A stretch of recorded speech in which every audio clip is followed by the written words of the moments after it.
بسم اللہ الرحمن الرحیم۔ تمام تعریف اس اللہ کے لیے جو تمام جہانوں کا پروردگار ہے، اور درود و سلام ہو حضرت محمد مصطفیٰ صلی اللہ علیہ وآلہ وسلم اور ان کے اہل بیت اطہار علیہ السلام پر۔ ناظرین اکرام، سلام علیکم۔ میں ہوں حسن آصف۔ چینل ون کے تمام ویورز کا اس پروگرام کے تیسرے ایپیسوڈ میں استقبال ہے، جس کا عنوان ہے رائٹس آف پیپل۔ دین کو اپنا حق یعنی اپنا ہدف پانے کے لیے ایسے انسانوں کی ضرورت ہوتی ہے کہ جن کی فکر بلند ہو اور عمل اور کردار بہترین ہو۔ اسلام لوگوں کی ضرورتوں کو پورا کرنے کا حکم دیتا ہے، جو حیات انسانی کو جاری رکھنے کے لیے ضروری ہے۔ علامہ اقبال صاحب کا ایک شعر عرض کرتا چلوں کہ فرد قائم ربط ملت سے ہے تنہا کچھ نہیں، موج ہے دریا میں اور بیرون دریا کچھ نہیں۔ سماج سے الگ ہو کر زندگی گزاری تو کون سا کمال کر دیا، زندگی ان کی بہتر ہوتی ہے جو سماج سے جڑ کر لوگوں کے حقوق کو سمجھتے ہیں اور اس کے لیے کوشش کرتے ہیں۔ تو ناظرین، آج بھی ہم اہم سوالوں کے ساتھ اس ایپیسوڈ کا آغاز کریں گے۔ ہمارے ساتھ مولانا سید حسنین باقری صاحب موجود ہیں۔ سب سے پہلے ہم ان کا استقبال کرتے ہیں۔ آغا سلام علیکم۔ وعلیکم السلام ورحمۃ اللہ۔ آغا، ہمارا پروگرام جو چل رہا ہے یہ تھرڈ ایپیسوڈ ہے ہمارا رائٹس آف پیپل کے حوالے سے۔ جارج جرداق ایک زبردست رائٹر اور مورخ رہا ہے۔ اس نے اپنی کتاب وائس آف ہیومن جسٹس جو لکھی ہے، اس میں اس نے خاص کر حضرت علی علیہ السلام کے حوالے سے لکھا ہے کہ آپ یعنی حضرت علی علیہ السلام نے اپنوں کے ساتھ ساتھ ہمیشہ کرسچنز جو تھے ان کے بھی حقوق ادا کیے ہیں۔ ہم چاہیں گے کہ اس پر تھوڑی سی روشنی ڈالیں۔ میں بھی اولاً تمام ناظرین کی خدمت میں سلام عرض کرتا ہوں اور دعا کرتا ہوں کہ انشاءاللہ ہماری گفتگو مفید واقع ہو۔ جی انشاءاللہ۔ اور خداوند عالم کی حمد و ثنا اور پیغمبر اور ان کی آل پر صلوات و سلام کے بعد یہ جو کتاب کا آپ نے تذکرہ کیا، جارج جرداق ایک واقعاً زبردست رائٹر ہے اور ابھی جلدی ان کا انتقال ہوا ہے اور مشہور آدمی ہے۔ عرب ملکوں میں ایک ان کی اپنی پہچان رہی ہے، شناخت رہی ہے، اور ان کا ایک بے نظیر کارنامہ ہے۔ عربی میں اصل کتاب ہے 5-6 جلدوں میں، الصوت العدالت الانسانیہ، یعنی انسانیت کی عدالت کی آواز، ندائے عدالت انسانی کے نام سے اس کا اردو میں ترجمہ بھی ہوا ہے، البتہ مکمل نہیں ہو سکا ہے۔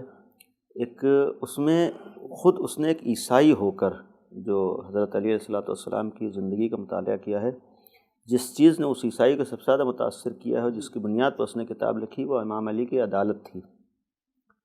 اور اس نے ایک جملہ بھی لکھا ہے کہ امام علی شدت عدالت کی وجہ سے قتل کر دیے گئے، یعنی اتنا زیادہ انہوں نے عدالت و انصاف کو برتا جس کی وجہ سے لوگ برداشت نہیں کر پائے اور قتل کر دیا۔ البتہ یہ ان کی اپنی نظر تھی، شدت عدالت نہیں بلکہ ہم اس کو عین عدالت کہیں گے، یعنی عدالت شدت کوئی معنی نہیں، عین عدالت تھی جو امام علی کی زندگی میں تھی، اس لیے کہ اس دین کے رہنما تھے جو دین عدل ہے، اس اسلام کے گویا رہبر تھے جو اصل عدالت کا پیغام ہی دیتا ہے۔ اسلام کا مشن ہی شروع سے آخر تک عدالت ہی عدالت ہے۔ پیغمبر بھی عدالت کے قیام کے لیے آئے تھے، امام علی نے عدالت کے قیام کے لیے کوششیں کیں، امام حسین نے عدالت کے قیام کے لیے کوشش کی، اور آخری جو آج پردہ غیب میں وہ بھی عدالت کے لیے ظہور کرے گا، یعنی اصل عدالت۔ تو امیر المومنین کی عدالت سے وہ بہت متاثر ہوا، اسی عدالت کو اس نے سامنے رکھ کر ایک ضخیم کتاب، یعنی 5-6 جلدیں کم نہیں ہوتی، 5-6 جلدوں میں ایک مکمل کتاب، اس کا انگلش میں بھی ترجمہ ہے، فارسی میں بھی ہے اور اردو میں بھی، مختلف زبانوں میں ترجمہ ہے۔ اس سے ایک اندازہ ہوتا ہے کہ یعنی اگر ایسے افراد کی زندگی کو دیکھا جائے تو خود ایک عیسائی ہو کر اگر متاثر ہو رہا ہے تو واقعاً اس کے اندر کوئی ایسی چیز ہے، بہت بڑی بات ہے۔ اور خود یہ عدالت کہہ دینا بظاہر آسان ہے۔ آج دنیا میں کتنی حکومتیں قائم ہوتی ہیں، کتنے لوگوں کے حقوق پامال ہوتے ہیں، لیکن علی ابن ابی طالب نے بظاہر جو علیہ السلام کو جو موقع ملا ہے ظاہری حکومت کا، وہ تقریباً 5 سال کا موقع ملا ہے، یعنی ظاہری حکومت کا جو انہیں موقع ملا ہے وہ 5 سال کا موقع ملا ہے، اور اس 5 سال میں جو حکومت کا نمونہ پیش کیا ہے اس کی ایک معمولی سی مثال خود ایک وہ خط ہے جو امام علی نے اپنے ایک نمائندے کو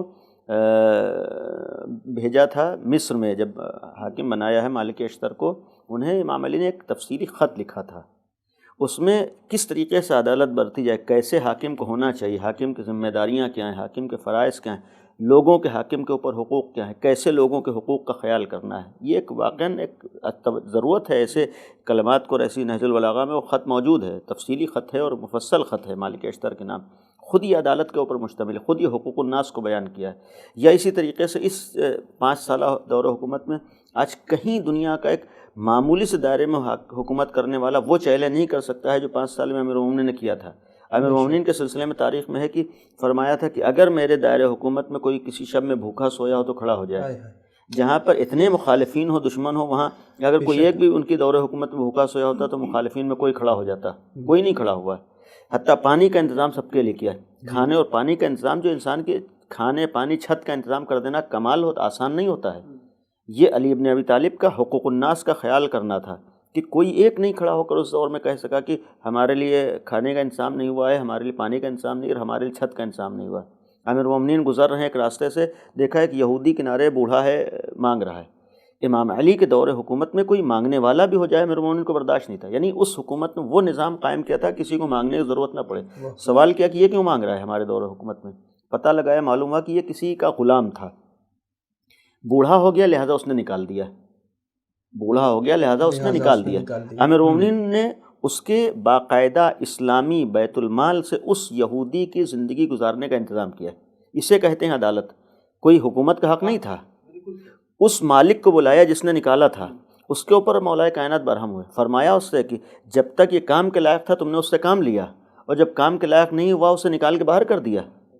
یعنی اس کو تنبیہ کی ہے، اس کے ساتھ سختی سے پیش آئے ہیں، اور پھر باقاعدہ حکم دیا ہے کہ اس کے لیے بیت المال سے انتظام کیا جائے. اس کا مطلب ہے کہ اسلام دین و مذہب کو نہیں دیکھتا ہے، اسلام انسانیت کو دیکھتا ہے، اسلام انسانی حقوق کو دیکھتا ہے. اور یہی عدالت تھی کہ جس کی بنیاد پر آج کتنی بڑی بڑی طاقتیں دنیا میں گزری ہیں، کیسی کیسی حکومتیں دنیا میں آئی ہیں، لیکن کوئی حکومت انسانیت کے لیے نمونہ نہیں بن پائی ہے. جیسا اسلام کی اگر بات کریں، اسی دور حکومت میں کوفے میں مولا کائنات نے حکومت کی، یعنی کوفے کو اپنا دارالخلافت بنایا تھا. اسی کوفے میں ابن ملجم نے آ کر امام علی کو قتل کیا ہے. کیا ممکن تھا کہ جہاں پر ایک حاکم ہو وہیں پر آ کر کوئی خوارج زندگی گزار رہے ہوں؟ اس کا مطلب ہے اس حد تک دوسروں کے حقوق کا خیال تھا کہ جہاں پر یعنی اندر اندر ایسے افراد موجود تھے. ورنہ اگر صرف تلوار والی حکومت ہوتی، زور زبردستی والی حکومت ہوتی، ہمت نہیں تھی کوئی ایک سر اٹھا لیتا. اگر صرف ظلم والی حکومت ہوتی تو کسی میں ہمت نہیں تھی کہ اس طریقے کے افراد وہاں پر پائے جاتے. یعنی اس کا مطلب ہے کہ ادھر سے ہمدردی تھی، ادھر سے انسانیت کے لیے کوششیں تھیں، ادھر سے ان کو موقع فراہم کر رہے تھے کہ یہ اپنی زندگی کو کامیاب بنا لے جائیں. لیکن بعض افراد ایسے تھے کہ اسی موقع دینے سے سوء استفادہ کر رہے تھے. لیکن امام علی کی طرف سے کسی کے لیے ناانصافی نہیں تھی، بلکہ وہاں پر ایک ایک انسان کے حق کا خیال کیا ہے. اور خود کوفے، جیسے میں نے پیغمبر کے لیے عرض کیا تھا کہ پیغمبر کے دور حکومت میں آپ دیکھیں، چاہے مکہ ہو، مدینہ ہو، اس علاقے میں حکومت کے زمانے میں دوسرے تھے اور ان کو پورے حقوق حاصل تھے. اسی طریقے سے امام علی کے دور حکومت میں کوفے میں رہے ہوں یا اطراف کوفہ میں رہے ہوں، وہاں پر اگر کسی بھی دین و مذہب کا انسان تھا اس کا حق حاصل تھا. یعنی ایسا نہیں تھا کہ وہاں پر مذہب کی بنیاد پر اس کو حق نہ مل رہا ہو. نہیں، اگر کسی بھی مذہب سے تعلق رکھتا ہے اس کا حق اس کو دیا جا رہا تھا. بیت المال میں جس کا جتنا حق تھا وہ مل رہا تھا. حتیٰ یہاں تک کہ امیر المومنین کے لیے کہ یہ تک نہیں دیکھتے تھے کون کس خاندان کا ہے، جس کو جتنا حق ملنا چاہیے وہ ملے گا. اور شاید یہ وجہ ہے کہ جناب عقیل کے لیے جو ایک واقعہ مشہور ہے نہج البلاغہ میں ہے کہ جا کر کہا تھا کہ یا علی بیت المال سے میرا حصہ بڑھا دیجیے چونکہ میرے پاس اولادیں زیادہ ہیں. تو امیر المومنین کا یہ واقعہ در حقیقت شاید اپنے بھائی کے مزاج کو جانتے تھے، یہ دنیا کو پیغام دینے کے لیے آئے کہ جو اپنے بھائی کے ساتھ بھی حق سے زیادہ دینے پہ تیار نہیں ہے. بے شک. یعنی جتنا حق دوسروں کو مل رہا ہے، چاہے سگا بھائی، آج دنیا میں آپ کہیں نہیں دیکھیں گے کہ ایک حاکم کا سگا بھائی آ کر اپنے بھائی سے کہے کہ ہمارے خرچے پورے نہیں ہو رہے ہیں لہٰذا ہمارا بڑھا دو، اور وہ خاموش رہ جائے. نہیں ہو سکتا ہے. آج آدمی حد زیادہ دینے پہ تیار ہو جاتا ہے. لیکن وہاں کیا ہے کہ سگا بھائی بھی ہے، لیکن یہ نہیں دیکھا ہے کہ ہمارا بھائی ہے تو ہم اس کو زیادہ دے دیں گے دوسرے کو کم لیں. نہیں، وہاں تک قانون یہ تھا کہ جو جس کا حق ہے عدالت کو دیکھا جائے گا، جو جس کا حق ہے اس کو ملے گا. ایسا نہیں ہے کہ دوسرا اگر ہمارا رشتہ دار نہیں ہے تو اس کو ہم کم کر دیں اور جو اپنا بھائی ہے اس کو ہم زیادہ دے دیں. یا حتیٰ امیر المومنین کی بہن کے سلسلے میں ایک جملہ ملتا ہے کہ مولا کائنات کی بہن نے ایک جملہ کہا کہ یا علی، میرے یہ بھی دوسروں کے درس کے لیے تھا کہ کس حد تک علی عدالت اور دوسروں کو حقوق خیال کریں. یا علی، جتنا حق آپ مجھے دے رہے ہیں وہ اتنا ہی میری کنیز کو بھی دے رہے ہیں. یعنی ایک اعتبار سے گویا میں آپ کی بہن ہوں اور وہ کنیز ہے. نہیں، امام علی نے فرمایا کہ میرے لیے حق دینے میں بیت المال کے سلسلے میں یہ نہیں دیکھا جائے گا کون میرا دوست ہے، کون میرا رشتہ دار ہے، کون میرا بھائی ہے، کون کنیز ہے، بلکہ یہاں پر صرف یہ دیکھیں گے کس کا کتنا حق ہے. ولو تم ہماری بہن ہو اور سامنے والی کنیز ہو، لیکن ہماری نگاہ میں یہاں پر رشتہ داری کی بنیاد پر فرق نہیں ہوگا، یہاں پر حق دیکھا جائے گا، تمہارا جتنا حق ہے وہ تم کو میں دوں گا اور جو کنیز کا حق ہے وہ اس کو ملے گا۔ اسے کہتے ہیں اصل عدالت، اور اسی نے متاثر کیا ہے جار زرداق کو۔ لہذا آج ضرورت ہے تمام افراد، وہ لوگ جو دنیا میں عدالت کو سمجھنا چاہتے ہیں، عدالت کو برتنا چاہتے ہیں، جو لوگ دنیا میں انسانیت کو سمجھنا چاہتے ہیں، یا جو لوگ اسلام کے سلسلے میں غلط فہمیوں کا شکار ہیں، وہ یا تو خود جار زرداق کی اس کتاب کو پڑھیں جو ہر زبان میں موجود ہے، یا مثلا مولا کائنات کے اس خط کو پڑھیں جو جناب مالک اشتر کے لیے امیر المومنین نے لکھا ہے، تب معلوم ہوگا کہ حقوق کی کیسے پاسداری ہوتی ہے اور انسانیت کسے کہتے ہیں اور انسانی حقوق کسے کہتے ہیں۔ یہ انشاءاللہ بہترین درس ہوگا۔ بہت اچھی آپ نے بات کہی۔ اگر اس طریقے سے دیکھیں، اسی سے متعلق اگر ہم بات کریں، اسی سوال سے متعلق یا اسی سے نسبت دیتے ہوئے، رسول کریم صلی اللہ علیہ وآلہ وسلم کے چوتھے جانشین امام زین العابدین علیہ السلام نے جو رسالۃ الحقوق کے سلسلے جو ایک کتاب لکھی ہے، تو اس میں کیا بتایا ہے خاص کر حقوق کے سلسلے سے؟ دیکھیے، اس سے قبل بھی میں نے اسی کتاب سے ایک حق کا تذکرہ کیا تھا، ایک مکمل رسالہ امام سجاد علیہ السلام کا ہے، رسالہ حقوق کے نام سے، اور اتفاقاً انتہائی مختصر رسالہ ہے، اور اس میں یعنی بہت ہی کم الفاظ میں انسان کے اوپر کیا کیا کس کے حق ہیں اسے بیان کیا۔ تقریباً 50 حقوق کا تذکرہ امام سجاد علیہ السلام نے اس رسالہ حقوق میں کیا ہے، اور ان میں صرف میں اپنے ناظرین کے لیے فہرست بیان کر دوں کیا کیا حقوق امام نے بیان فرمائے۔ مثلا سب سے پہلا حق خداوند عالم کو تمہارے اوپر حق ہے، جو تمہارا خدا ہے، جو تمہارا خالق ہے، تو اس کا حق کیا ہے۔ خود اس کے بعد بعض وقت انسان غافل ہو جاتا ہے، خود اپنا حق اپنے اوپر کیا ہے، خود انسان کا نفس کا اس کے اوپر حق کیا ہے، یا اسی طریقے سے زبان کا حق انسان کے اوپر کیا ہے، اس کے کان کا حق اس کے اوپر کیا ہے، اس کی آنکھوں کا اس کے اوپر حق کیا ہے۔ یعنی یہ بھی گویا حق ہے جو اس کا انسان کو خیال کرنا چاہیے۔ اعضاء و جوارح بھی حقوق رکھتے ہیں، آنکھ کا حق ہے، پیر کا حق ہے، ہاتھ کا حق ہے، پیٹ کا حق ہے، شرمگاہ کا حق ہے، یہ سارے انسان کے حقوق ہیں۔ ان کے سلسلے میں بھی ہماری کچھ ذمہ داریاں ہیں جسے ادا کرنا ہے۔ یا اسی طریقے سے اعمال و افعال، مثلا نماز کا حق کیا ہے، روزے کا حق کیا ہے، صدقے کا حق کیا ہے، حج کا حق کیا ہے، قربانی کا حق کیا ہے، یعنی یہ حقوق امام سجاد بیان فرما رہے ہیں۔ یا مثلا رہنما اور رہبروں کے حقوق میں بیان فرمائے، حاکم کا حق تمہارے اوپر کیا ہے، اس کا بھی تمہارے اوپر حق ہے، یا استاد کا حق تمہارے اوپر کیا ہے، یا مولا اور آقا کا حق تمہارے اوپر کیا ہے، رعایا کے سلسلے میں مثلا رعایا اور عوام کا حق کیا ہے، یعنی اگر ایک منصب پر ہے، کرسی پر ہے، حاکم ہے، اس کے اوپر عوام کا حق کیا ہے، یا شاگرد کا حق کیا ہوتا ہے استاد کے اوپر، شریک حیات کا حق کیا ہے، بیوی کا، غلام کا حق کیا ہے۔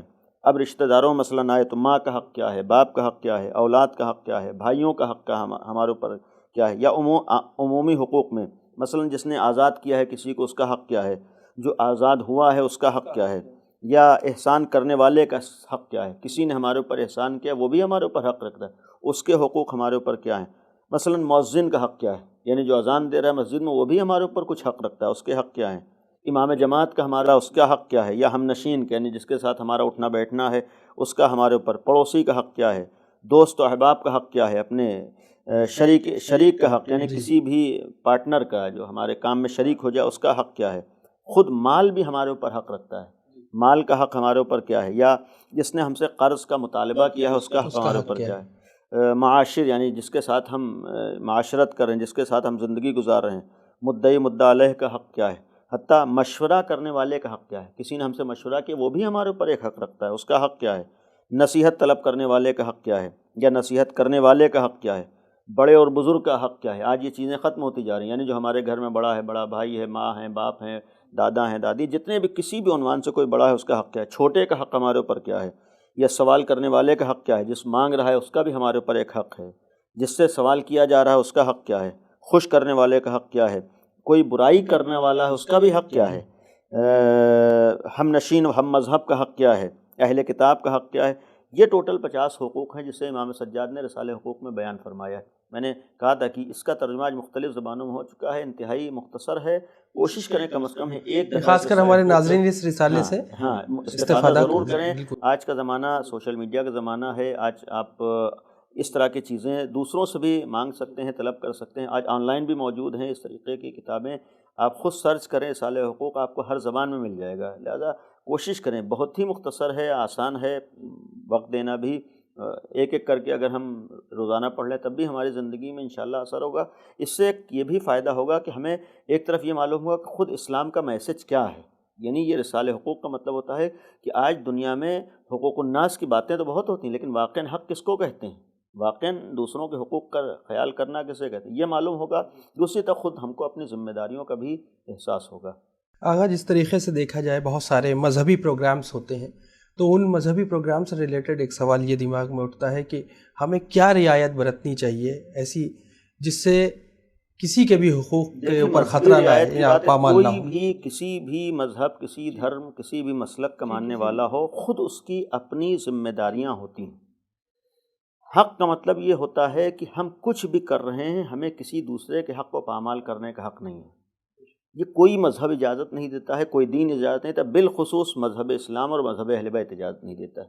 سب سے زیادہ جہاں پر انسانی حقوق کا خیال کیا گیا ہے، پاس رکھا گیا، وہ مذہب اہل بیت ہے، شیعت ہے، وہ واقعی اسلام ہے جس کی حفاظت اہل بیت نے فرمائی۔ تو یہ تو اولاً ہر مذہب میں، ہر مذہب کو دوسروں کے حقوق کا خیال کرنا چاہیے۔ مذہبی امور کا مطلب یہ نہیں ہوتا ہے کہ دوسروں کے حقوق پامال ہو رہے ہیں۔ مذہبی حقوق کا مطلب ہوتا ہے کہ دوسروں تک مذہب کا ایک صحیح تصویر اور صحیح پیغام جا رہا ہو۔ یعنی ہمیں مذہبی مراسم اس طریقے سے کرنا ہے کہ دوسرا مذہب کا اچھا میسج لے، نہ یہ کہ اس مذہب سے نفرت کر رہا ہو۔